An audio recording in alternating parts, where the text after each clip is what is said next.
I want to stay with Facebook because we are joined by one analyst who says its shares are definitely worth buying no matter what. Bhatia is the managing director with Stern AG. He's on the phone with us, has a buy rating on Facebook, a $46 12-month target on the company. Paul Kudrowski is joining us as well. A Bloomberg contributing editor is also with us and will be with us throughout our Facebook special coverage today. Arvind, let me start with you because I talked to you a few weeks ago when you first put the buy rating on Facebook and the $46 price target. Hearing more and more news out about the company, are you still comfortable with your recommendation and your price target? Yes, I am.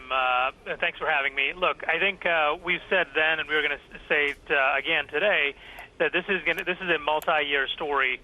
And you were talking about, on a quarterly basis, could there be hiccups? Absolutely. I would fully expect them, particularly given that they have made it abundantly clear that their focus is on the user. And I think that's a long-term strategy, and I think that's the right strategy. But what that means is, unlike many other companies, they're not going to be necessarily playing the quarterly game of making or exceeding expectations just by making some short-term changes.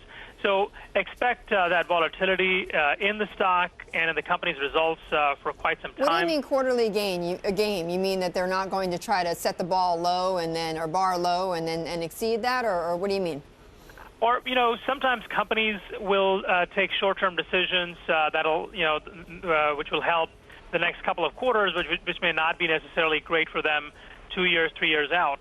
I think in this case, we are expecting them to not make those decisions that are short-term in nature. So even at the expense of perhaps revenue or profitability in the next quarter or two, I think they will focus on what is going to be good for this company 2 years out, 5 years out. Paul, you like the company, you don't like the stock.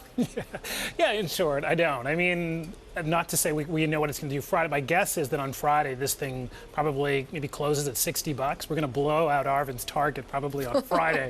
And then the issue is what happens after that. I mean, there's so much retail interest in this thing that it will take it, probably markedly higher and maybe even higher than that partway through the day.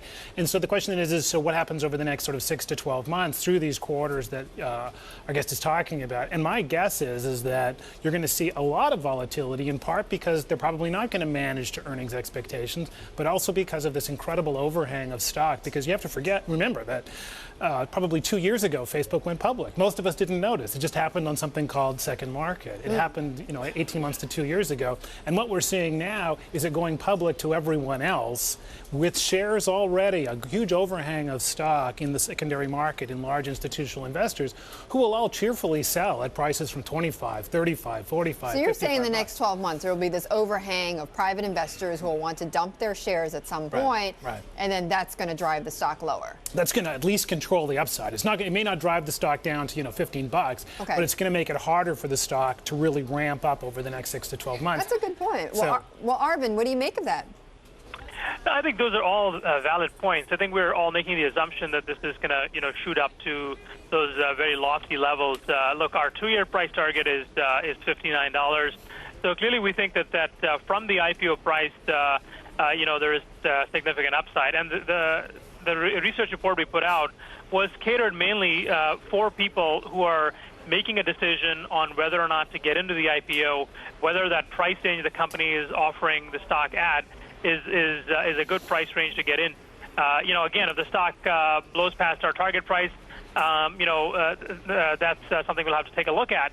But I think our main point here is in the price range the company is offering this deal is pretty attractive. Arvind, you mentioned in one of the risks, though, in your report is that you didn't get to talk to management when you put together your buy rating.